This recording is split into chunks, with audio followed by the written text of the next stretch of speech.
Everyone, thank you all for coming. This talk is called Story of an Agile Transformation, and that's exactly what it's going to be. It's a story. It's my perspective I want to share on something we did in the organization I'm working for, how we changed the way we're working. It's also a story of how I transformed myself in the process, because I'm not an Agile expert or anything. It's the first time I'm really experiencing it myself firsthand, and I want to keep you in mind that this is my story. You know, if you ask a developer of my team how he experienced it, if you ask some from the business guys how they see it, they probably tell a different story. That doesn't mean they're lying or I'm not telling the truth. It's a very subjective truth of what happened over the last 2 years that we're doing this, and I just want to share my perspective. So in order to understand the story a bit better, you probably need to understand where I'm coming from. In a very literal sense, I'm from Berlin, Germany. In a less literal sense, my name is Mike. My background is software engineering. So I'm in the industry for around 12 years now. I worked as a software developer most of the time, as a team lead, as a quality manager, and as a CTO multiple times for startups. I don't have much experience with big corporations. Like the biggest company I worked for had around 2,000 people. So I was mainly focused on startups. And what I'm doing right now is exactly that. I am a chief technology officer of a startup in Berlin. I'm one of the co-founders of that startup. I'm with them for 2 years now, and we're building financial technology. So the IT department is very essential to everything we're doing. And those 2 years, I see them in two parts. And I want to start with the year 2015 when we started out, and want to talk about a few mistakes we made that had quite a lot of impact before I then go into the transformation we started to react on what was going wrong. So in 2015, it's a very typical story of a startup. We raised money. You know, we started building up the team. The co-founders came together. We brought the core team together. We started designing the product, building the software architecture, doing all of that, right? I was working very closely with the CEO together to design the product. The sales guys were out there figuring out how does the market work, what do our customers want. We were adjusting according to that. So we were designing it, we were building everything, the platform and so on. And the first thing I did completely wrong, and that is my fault, is I was way too optimistic about how hard it will be, about how much work it is, what can go wrong. You know, we were working on a green field. This was not like the next e-commerce startup where you just build an online shop and you know there's a checkout, there's a cart, there are products, there are catalogs. This was like something new. No one did it before the way we did it. So there was high uncertainty involved, a lot of risk that stuff goes wrong. And being too optimistic is extremely dangerous, especially if you combine it with the problem that you want to do everything at once, right? So I brought a design document from very early on in the process. That's early 2015 when we're talking about what we need. All those boxes, there are functionalities, there are features, there are ideas, there are other systems we need to integrate, whatever it is. I call it too much scope. And the combination of the two, being too optimistic about how fast we can build stuff and how much we want to build, it's extremely dangerous. And what we run into was that we rushed through all the deadlines and we didn't deliver anything because we never finished, you know? And that's super dangerous because slowly over those months that it's happening and the first deadline falls and the second deadline falls and you still don't deliver, you know, the company loses trust in the IT department, loses trust overall. They start to distrust each other. Why are they not delivering? We cannot sell stuff. What's going on? And also it deteriorates motivation. You know, people are not delivering, right? We're building stuff, we're never finished, nothing goes out. Something is going wrong, right? Something was gravely going wrong. And another mistake we made that piled up on top of that was that we had no product department. It's funny, I distinctively remember a meeting very early on where all the 5 co-founders were sitting together. And we invited someone from the outside, an entrepreneur. He was CPO of a startup in Berlin. He made a successful exit. It was a food delivery startup, very successful. And yeah, he was the chief product officer of that startup, and he was telling us, guys, you need a product department. If I would found a new startup, the first thing I do is build up the product department. It's the essential thing. It doesn't work without it. And I was listening to him, and he had a lot of experience and stuff, but I was thinking, he's the chief product officer telling me to have a product department. If I put the CSO in there, he's telling me the sales department is the most important department. I didn't believe him. I was wrong. A few months down the line, we were sitting together in a room, and we were thinking like, we 5 co-founders, we can do that, what the head of product would do, right? We're so in sync, we're so aligned, we know the product in and out, we can do this. A few months later, we're sitting together, and the overall vision is clear. We were selling the same product we were building, but in the details, it was different. Like a very simple scenario, invoicing periods, when a customer gets an invoice, in what interval, and so on, right? The stuff that we were building and the stuff that we were selling were 2 different things. And at that point, we realized something is completely going wrong, and we need to change our approach. And what we did was we brought in help from the outside. Because honestly, I was looking at it, and it didn't work, but I didn't know why. It was not the first job I was doing, right? I was doing this for 10 years already. It always worked. And at this point, it stopped working for some reason I couldn't figure out. So we reacted. We hired a chief product officer. We brought him in. And first of all, he helped us sort through all the mess, right? Bring out an MVP, really reduce focus, throw everything away. There's too much scope thing, solve that. What is the essential, minimal thing we need to publish? We did that. We released something amazing. And in the first interview, he said, next to doing that and organizing a product department, I want to change the way you guys are building software, potentially change the way you guys run your company. Right, but we have to start with IT. Let's start there, and then we spread it out later. And I need your support to do that, right? If the management doesn't buy in, it doesn't work. And at that point, it was my department, right? But I was willing to trust him. He was a very experienced manager. I was saying, okay, I will support you in whatever you're going to do here, and I'm with you on this ride. So one thing he told me we need to do is, he said, we need to talk about the year 2015. This is like end of 2015. Shortly before Christmas, he was like, the first thing we need to do is we need to talk about what happened with the team and have an honest and open conversation about what went wrong. We never did that before. We talked here and there in a one-on-one or a coffee, but we never came down together with all the teams, 10 people, and just talk about what went wrong. And I was extremely afraid of this. I was sure this is going to shits, right? The people will just vomit on the floor, and they will just hate, right? For good reasons. It didn't work out. We felt that it doesn't work, right? So I was trying to push and be like, okay, guys, come on, let's finish the year, go on the Christmas break, let's all calm down, and then we come back in the new year and look at the situation, right? And the developer said, no, we want to do it now. Okay.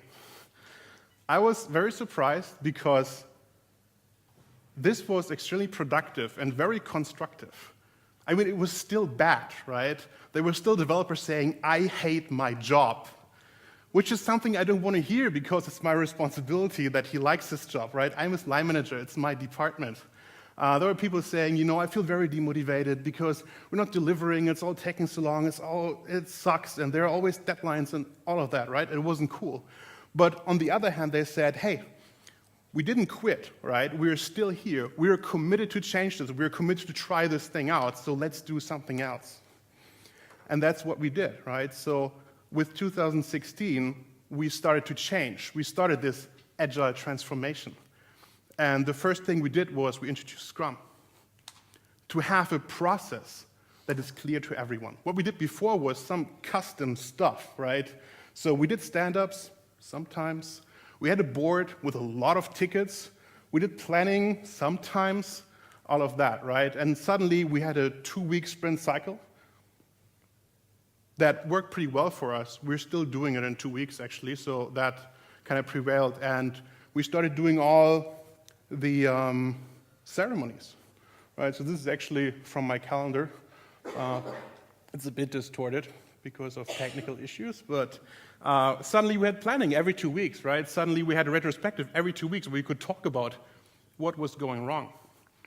Suddenly we had a sprint review where the whole company was invited and where we could talk about what we did in the sprint, and they were actually involved in the process. We had daily scrums every day, and everyone was there, and we furthered communication. So that was great. And another great thing is you could read up on the process, right? You could go there and read the Scrum Guide and be like, oh, that's why we're doing this. Before, everyone had a slightly different understanding of how the system actually works because it was never formalized. One other thing we did was we created a working agreement together. That's actually the board from the meeting. So we talked about it, we wrote stickies, we grouped them, we ranked them, the typical approach, and we put a working agreement together based on the most important things we could come up with, and we did the definition of done. Same process. How is our process? When is something done? And honestly, we were doing that because we were told to do it, but I don't think we got it at that point. Right? We did it because our CPO told us, you need a definition of done, you need a working agreement. And then we did it in those meetings, and we never looked at it again. Because we didn't get it, right? It's like the CPO telling me, you need the product department. Yeah, sure, whatever. I have to make that mistake. A few weeks later, a few sprints later in retrospective, some developer comes up with a problem in the last sprint. You know, the sprint before, some other developer built a new service, completely new functionality, and then he went on vacation. And then in the current sprint, you know, I had to fix bugs in it because it was important, and there was no documentation attached to it. And you know, I didn't know how it all fit together, and there was just nothing, no README and so on. How can we fix this? And suddenly, I think for a few people, it clicked. And they were like, and it clicked for me especially, right? And I thought, oh, it has a value because it's not common sense when something is done or not. I always thought you deploy to production, people using it, done. But that's not true. It's actually a tool that you can use to control what you're delivering, how an increment should look like, the quality of it, whatever you need, whatever is important for your team to do, right? So I had to run into the situation of doing it wrong until I truly understood it. And you know, it fundamentally changed my perspective on why you actually need this and why a formal document makes sense. It's the weirdest thing. So we did the definition of done again. This time we understood why we were doing it. It looked pretty different, as far as I remember. It's still not perfect, right? It's not like now everything is fine and you know every increment we deliver is exactly like the DoD is saying. But you know, we got one step further. It's a long process. It's a journey.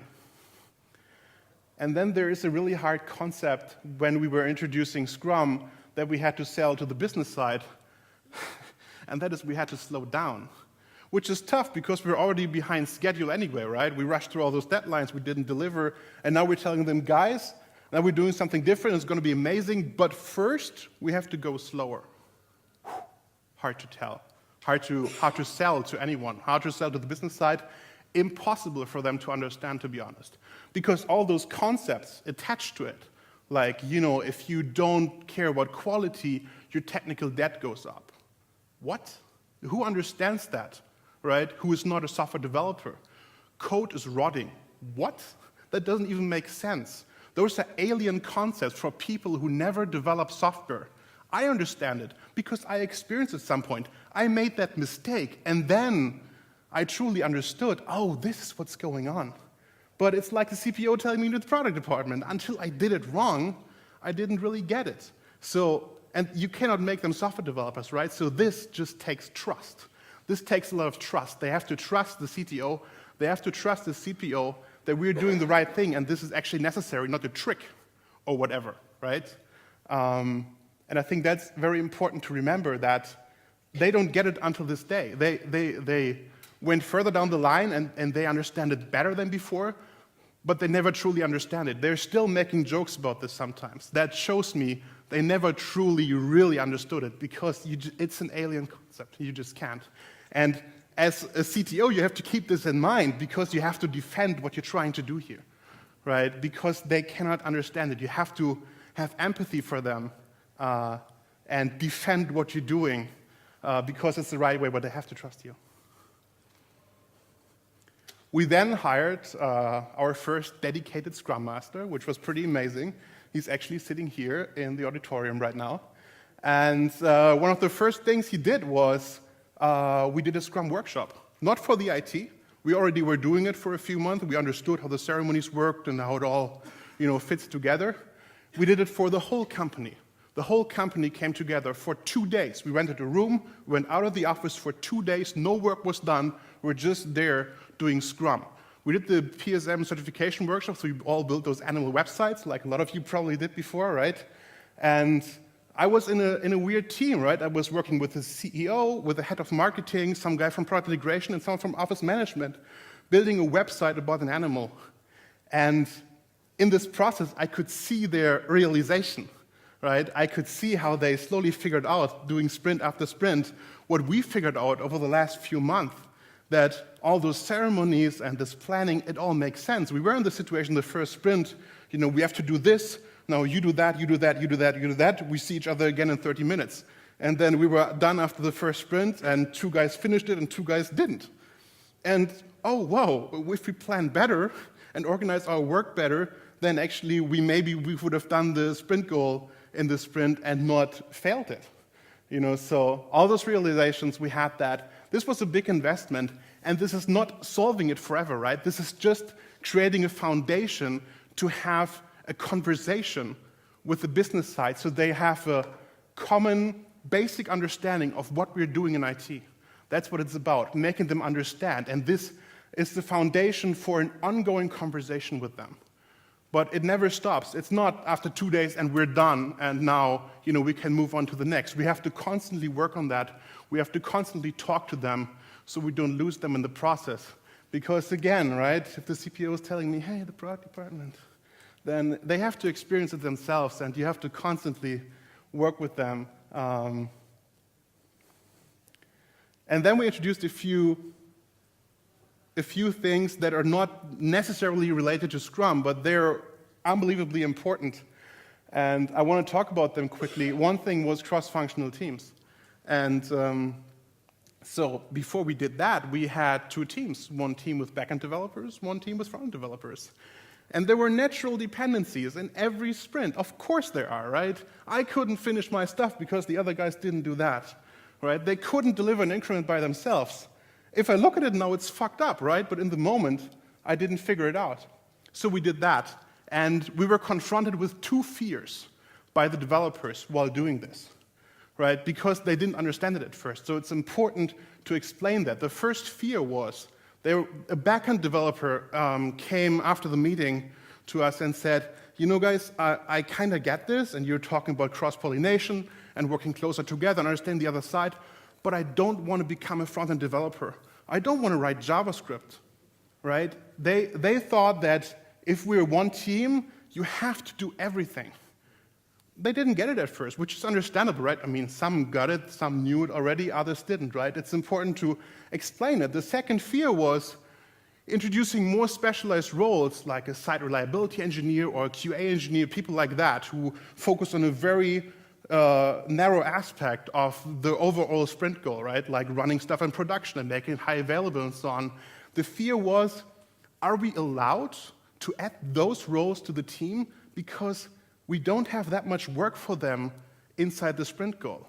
We can utilize them maybe 2 days, and the other 8 days, they can't really help us to achieve what we want to achieve within the sprint. There was the fear brought up to us, are we allowed to add those people, right? And explaining that it's not about utilizing them 100%, but having them available is something, I wouldn't even have thought of that, right? But it's a valid question. You have to understand the concept. It's about explaining it, and now it's working fantastic, right? We have truly cross-functional teams, front-end and back-end, working together. We even had the situation that there was a lot of back-end work coming up over the last 3 sprints, and the front-end guys came actively from themselves and said, hey, how about we do a crash course in Go, and we help out the back-end guys with the little things. So it's actually working, and it actually brought us massively forward. But in the beginning, if we just said, do we want to do cross-functional teams or not, that's the concept, the devs had probably said no, because they had fears that weren't real, but they misunderstood the concept. So it's always about, explaining those things and make sure that we're all in this together. And that's also true for IT and business side, right? I think it's actually important that they try to understand. The biggest thing we did, this is the most important part of this whole transformation, and it's so fundamentally important, and I didn't get it in the moment what it would actually mean, but it changed everything, in my opinion. Self-organization, letting these teams organize themselves and giving them more control, empowering them to change the way we are working, empowering them to introduce changes and make decisions. In the beginning, I was very much involved, and Roman was involved too, our CPO, and we were telling them what to do and what to do next and what the priorities and how should we approach that, and we were very much into this, right? And then at some point Roman said, and now it's about this, and it's hard to introduce this because you cannot flip a switch and suddenly they understand I am in power now, right? It's about what kind of boundaries are there that are still set by the management. The developers cannot pivot the company or something like that, right? But figuring out what you can do now with this and how you actually wield that power and what things you can influence and that things go wrong. And it's about giving up control and giving them the room to make mistakes. The same way I did mistakes. Only then I truly learned it. And this is, again, slowing us down, right? Because we're giving them the room to do stuff. And we can see from the outside, this is probably going to go wrong, but you let them do it anyway and experience it, and experience the pain, and then make sure you talk about it afterwards and you learn from it. This was truly important, and this takes a long time. One developer joined us in the middle of 2016, and he was with us for like, I don't know, 3 sprints maybe. We were in the retrospective talking about self-organization, and we asked him, hey, Jeremy, how do you see all of it? And he said, you know, we got all this freedom to run in any direction we want, but it's all still pretty new for us, and we tend to run into each other. And that was exactly what we were seeing. That is this making mistakes, what I'm talking about, right? We didn't direct them very closely anymore. We said, you know, this is what we want to achieve. How do you do it? It's up to you guys. Consult us if you have questions. But this is hard because it means giving up control, right? And because it means seeing something will go wrong but accept it, because it has benefits in the long run, which is very counterintuitive for a startup, because we want to do things fast and want to do things now, and I don't care what's in a year from now, right? Maybe we don't even exist anymore.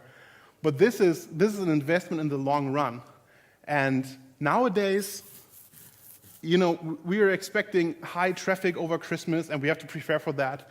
And the developers approached us and said, we should do something here. We have the following proposal. And we changed the sprint goal for the sprint that is right now running, because they said, you know, something else, in our opinion, is more important, and we are following them. And if you are completely honest with yourself, by now they probably know better than I when it comes to really technical details, because I'm not coding anymore, right? I'm looking at the big picture. But all the small details, you know, this won't scale and that won't break, they know much better. So empowering them to do that is extremely important. But it means removing myself from the equation. And our Scrum Master was pushing very hard for that, right? Yeah, he's laughing. He was like, Mike, this is not going to scale. This is not going to work, right? You have to remove yourself from all the daily tasks. It cannot be that you are the guy who is deploying software to production and the developers can't. You know, they were doing the complete cycle, right? Up to the point where it has to go on the cluster. And then I did it. Why was that way? I tried to protect me, the team, the company, whatever, because parts of the system are fragile, right? And I know about all the details, and I just wanted to make sure that no one made a mistake, because then, you know, you have a downtime or you have to clean it up or something like that, right? So I was doing the last step. But then I'm not on my desk all the time, right? Maybe I'm in meetings for 2 days, and then someone finishes something, then it takes 72 fucking hours to deploy to production because I'm not available. That sucks.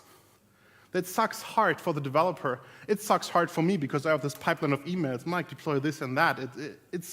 Nothing is positive about this, right? Nothing at all. But I didn't see it until someone told me. And then I realized what a big mistake that was. And this is working well. I was flying to Spain on Wednesday. I'm here on the conference now. I didn't get a single call so far. I guarantee you I fly back on Saturday. Until then, I don't receive a call either. It's just working now.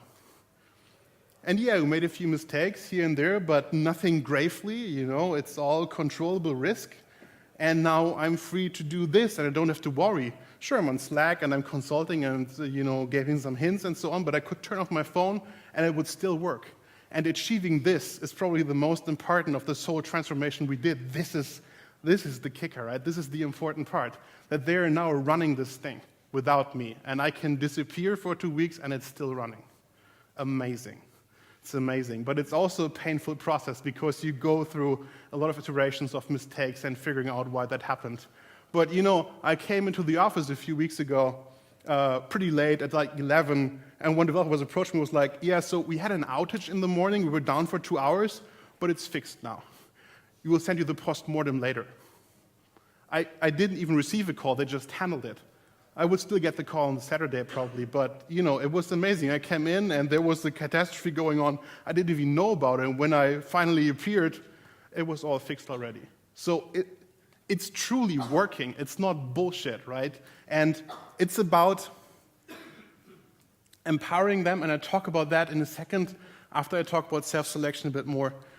Self-selection is another thing we introduced. It's amazing. And this worked like pretty smooth, to be honest, right? So in the beginning, our hiring process was like, I get the CVs, I filter through them, I say yes and no, I do the first interviews, I say yes and no, and then I invite some devs to talk to the people, and then we hire them or not. In the meantime, it works the other way around. The devs are working with HR together, right? And I'm not involved in that at all. They're looking through the CVs, they are working with HR every week, there is a meeting with them, I'm not in that meeting anymore, where they're discussing the profiles and discussing, what we can tweak and so on. And then they're reviewing the CVs, they organize the first interviews, they organize code assignments, they review all that, they make the decisions, they go to the interviews, they changed the process recently, there's now a team of 2 interviewing for technical, and then the team at all completely to interview for social skills, cultural fit, and so on. They did that themselves. And I just come in at the very end for 2 reasons. One is optional and one is required right now. The optional one is I want to see the candidate, because it's still my department, and maybe I see some red flag and then I can discuss it with developers, but that's like, I could stop doing that. It would work, right? I could stop doing that and just trust them, but it's like, I'm curious, right? So why not? It doesn't hurt. The other one is required. I still have to do salary negotiations because it's not transparent yet. It's not transparent who is earning what. And that's a very advanced topic. I don't think that's something we can solve in the near future. I would love to solve it at some point, but that's why I still have to be in the process. But the developers are the gatekeepers, and they're deciding who's coming in and who's not, and they're deciding who's going. And they also decide that for product managers, and they also decide that for Scrum masters. They're involved in that. Whenever it comes to their teams, they're the gatekeepers, and they're saying yes and no. And that's pretty cool, right? And that gives them power. Again, we empower them to design their own teams and decide, who do I want, who do I need? And they're learning in that process, right? In the beginning, the interviews for product managers weren't probably that great because they never did it. Right? But after 10 interviews, they figure it out and they ask the right questions. So it's just a learning process. If you let them learn, they figure it out. The importance of a roadmap. In the beginning, like in 2015, I understood the product. Our developers didn't. They understood I have to build this feature now. They didn't understand how it fit into the whole picture, right? And that's so stupid, because I'm essentially crippling them. I'm not using their full potential because they can't anticipate anything because they don't know what's coming. If they know what's coming up next, they have the chance to actually react to that and be like, I'm building currently that, but I know in 4 weeks from now we will do that, so I can already prepare something here. It makes sense for me. They know where the ship is going. A few months back, I told them, hey, we got budget, I want to create a 3rd team, I want to hire 5 engineers. And they said, sure, that's great. We have no idea who to hire because we have no idea what we're going to do 2 months from now. That's a fair point, right? And that's right. And again, our Scrum Master said, this is one of the main obstacles of scaling. You need to figure out your backlog, and you need to have a roadmap. And now we have a roadmap. And the whole management is committed to it. The stakeholders were involved in creating it, right? So it's actually holding up. Of course, it's changing, right? It's a startup. But I know that over the next 6 months, I will probably work on those 5 tasks, which is pretty cool. And I can look further and see, and probably in a year, we will work on some of those. Things will change. I'm aware of that. But it gives them power to understand where the ship is going and give us feedback on how we should handle it, right? They are smart people, and I should use them to their full potential and not just believe that I know the right decisions and they're just the code monkeys doing it in the end, right? That's not how it should be. And the roadmap is a tool for them to have a constant reminder of where we're going, and when it's changed, they see it. It's in Confluence for everyone to see. So it's quite important.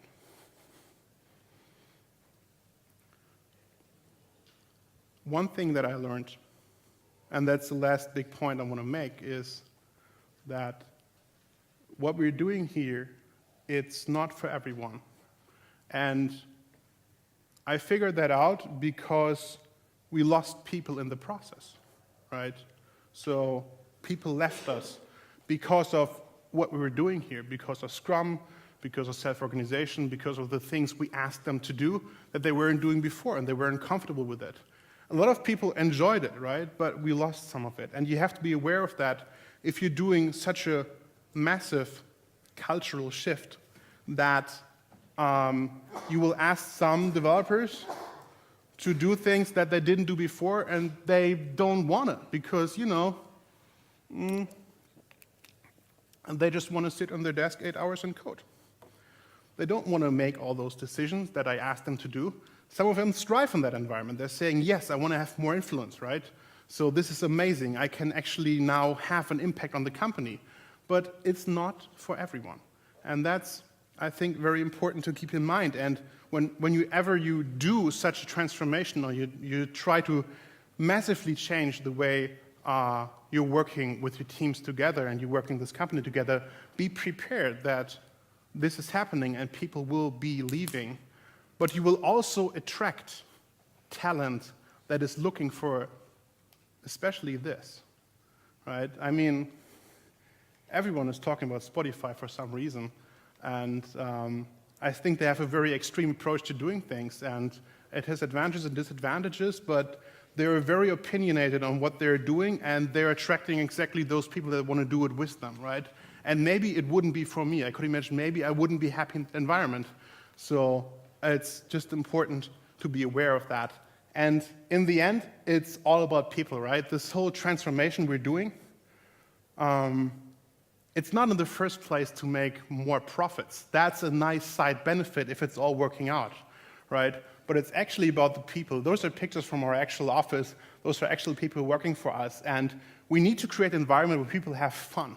They want to work with us, right? They want to come in the morning and they're motivated and saying, yes, I want to work on the project. I want to build a fucking amazing product with you guys, right? And they should leave in the evening and enjoy their day. And that's not working every day, of course, right? There's always light and shadows. But overall, through this journey, I think we improved the environment we're offering our employees a lot. And we will continue to work on that. And it's never going to be finished. It's never going to be perfect. You can always improve stuff, but you should actively work on it all the time and constantly. And it's not something you do once and say, and now it's better and we're done with it, right? This is a project for as long as this company exists. And when we're at a comfortable place in IT, we hopefully spread it out through the whole company and change the way other departments are working. I'm trying to say this is a journey that's never ending, and we can always improve, but I'm amazed at how much we achieved in 11 months. It's just 11 months since we started, and we got so far, and I cannot imagine where we will be a year from now because of what we did so far. That's it. Thank you very much.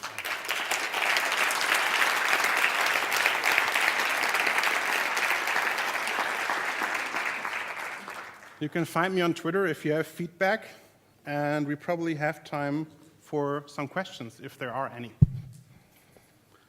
Do we have a mic?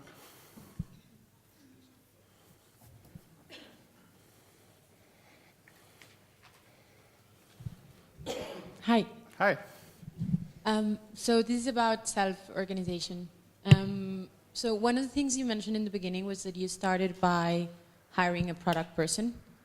So in a context where you're way more self-organized, then developers are suggesting where to focus and product decisions, which is great. I wanted to maybe hear a bit more about the role of the product owner and where is his job focused on, and how is this interaction with developers working?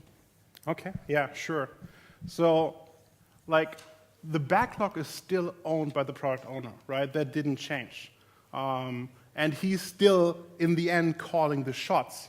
But I mean, overall, his job is to facilitate a conversation between everyone. So the stuff that happened to us in the beginning, like we were selling this and building that, doesn't happen anymore. And he's there to balance out the different interests in the company. And you probably give some preference to the developers because they're building it, and they are the guys who have the best picture of everything, because the tech side is not understood by the business people, not in that sense, right? But you have to balance it out between, we have to do architectural stuff so we can still scale 6 months from now, and we also have to do features, right? So our CPO or our product owner is still like doing backlog refinement every other week with us, where we talk about the priorities.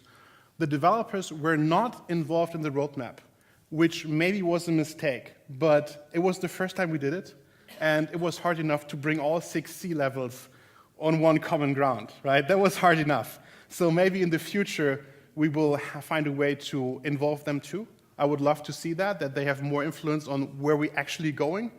But that's also connected to giving them an even better insight. So like a few months ago, we started having sales meetings with them, where our chief revenue officer comes in, or chief commercial officer, that's his title, comes in and explains to them, you know, we're working on those deals, that is a pipeline, all of that. There's a lot of stuff you need to understand, and I'm hanging out in a lot of meetings, so I have this full picture. If you're still coding on the side, that doesn't work. So you kind of have to balance it out, and that's the role of the product owner, in my opinion, that he does that and tries to explain why we cannot do this right now, because this is more important, because it got so big that no one can have all the knowledge in one place, right? It's the whole department, the product department, trying to keep it all together and figuring it out. Does that answer your question? Yeah.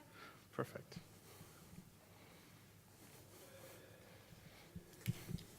Hi, thanks for the talk. You have pretty much described as well the same journey that my company is going through when it comes to the Agile transformation. So I really felt really identified with your speech. And just like you, I think the long-term advantages are pretty clear. And I'm very happy to say that we are becoming self-sufficient now as a team after a very long journey, or at least it feels like it. Mm-hmm. But I'm interested in knowing a bit more how you handled, in your experience, the emotional impact that you inflicted on the team by this cultural change, and how you handle it for yourself, because I am the Scrum Master trying to promote the change, and I find it extremely painful. And though I'm getting there, and the team as well, sometimes there's been a little bit of anarchy. So if you could just explain a couple of tips on how you handle that bit. So like in the beginning, when the CPO joined and he started this journey with us, he warned me that what he's going to do with us, introducing Scrum and all these other things, it will increase the pain points massively. You will really feel the pain. You have to go through it. Things that were hidden before, right? Suddenly they will bubble up and you will be confronted with them. And that's what's really happened. There's not too much you can do about that, because that's part of the process. And in the end, you have to create the pain, so you then create the energy to fix it. And everyone is with you on that journey. It's like, yeah, we're all feeling it now. It's often like that it's hidden, right? I'm doing deployments. Deployments kind of suck, but only I was doing it, so I was only feeling it, right? So giving it to the team and sharing the pain sounds a bit weird, but it really helps, right? It furthers the understanding. it's all about communication, as sucky as that is, because sometimes you would love to have this like shortcut, right, to just fix it. We understand why it is, but as I said, right, if you just tell me what to do and not let me experience it, I do not fundamentally learn about it. So you just have to go through it, and you just have to make sure that you talk a lot, that you're not losing anyone, and that can happen, that at some point someone is exploding because he never talked before and you didn't engage him enough. That's dangerous. So you have to look out for that. I made that mistake, right? It happened to me. Now I'm aware of it. I learned. And hey, now, I will probably handle it differently in the future and look for those indicators. But it's like the retrospective is a great way of venting and talking about all the stuff that went wrong and all the pain you're feeling and how much it all sucks. And in the moment, it sucks so hard, right? The tech debt is so much, and this is all stupid, and the system doesn't work, and I hate it. And then you take a step back and make them look at like 11 months and look at what we changed and how much it sucked back then and how great it actually is right now. And then they realize it. They're like, actually, you are right. I didn't think about that. Or let them go to a conference that is about, we do microservice architectures, right? The one guy went to a conference, looked at all the speakers, was like, I knew all that. I thought our system sucks, but they are worse, right? Actually, we're pretty good when I look at all those experts. So this view from the outside, this taking one step back and look at the whole picture, sometimes enforce that a bit, and that probably helps to get the right perspective on things. I think that's it, but in the end, it's talking, having conversations, being open and honest about things. There's no secret to it in the end, right? That's what it is about. Hi, thank you very much. Yeah. There you in front of you. Thank you very much for your talk. Two quick questions. What happened, or how do you make the change? Why at the beginning of this year, at the end of the last year, you decided to start doing this? From who came the idea, and how you decide to do this? Well, and the second question is, how do you pay your team? Do you pay them the same way as the product or the people of the products, or do you incentivize them in a different way? So are they incentivized equally as the rest of the people, or is the same, or is different? Okay, so like the first question, as I tried to explain, we had a number of issues in 2015, and we reached this point where it was just abundantly clear to us that it doesn't work. Something is fundamentally wrong. That was the point when we got help from the outside, right? So at some point we were just sitting together and we were saying, okay, this is just a big fuck up. Like the co-founders were sitting together and we were like, this is a fuck up. This didn't work. What went wrong, right? And then we reacted and we brought someone in from the outside who would help us with exactly that. And luckily our analysis of the problem was correct, that we have to start with the product department, channel all this input, make sure we have the same understanding, and that this guy we hired brought in so much more was a lucky accident, right? We did an amazing hire there. It wasn't anticipated, that just happened. And he brought us on the right path. That kind of was a shortcut. Maybe it would have taken us half a year more, or a year more to figure out the rest. Maybe we would have never figured it out, I don't know, right? So, but we just realized at some point it doesn't work anymore. And I said before, like, I didn't understand why it didn't work, because it never happened before, right? I'm working for a lot of years already. It always worked, and suddenly in this constellation, it stopped. I still have no good explanation for why that happened right now and in this context, but it did. So that was the point where we realized it. And in regards to compensation, so there are no special incentives we're doing in that sense. Like I think we're paying a competitive salary, but there are no, like, we don't pay any bonuses or stuff like that. We're trying to have a good environment. We're trying to invest there. So, we have lunch with the whole company once a week where we all come together and the caterer comes. We're trying to do team events to further, like, growing together as people and really forming a team, not just being a group of individuals, right? So that's an investment we're doing. We have nice offices, all of those things, right? We're willing to invest in that, but we don't incentivize by paying money. I'm not sure if you go in that direction. And I think it's about intrinsic motivation, right? The extrinsic part, the salary part, that's just that's never really motivating you in the sense that you feel like, I'm not quite happy now, you pay me 10,000 euros more and now I love my job. It's just something that has to be right, otherwise they will be unhappy. And then it's all the other stuff that is happening that really incentivizes you, that motivates you to do a really good job. So creating this environment where you actually can do amazing stuff and you're not just doing your work 8 hours a day and then you're going home and you stop thinking about it. I think it's about that. It's my take on it. So we're running out of time, and because Mike forgot to say it, OptioPay is hiring. We're looking for developers and Scrum Masters and product owners. Right. So if you're interested, reach to me or reach to Mike, and we'll put you in contact. Everyone is hiring. I don't have to mention that, right? I think your match is finished, yeah. Okay.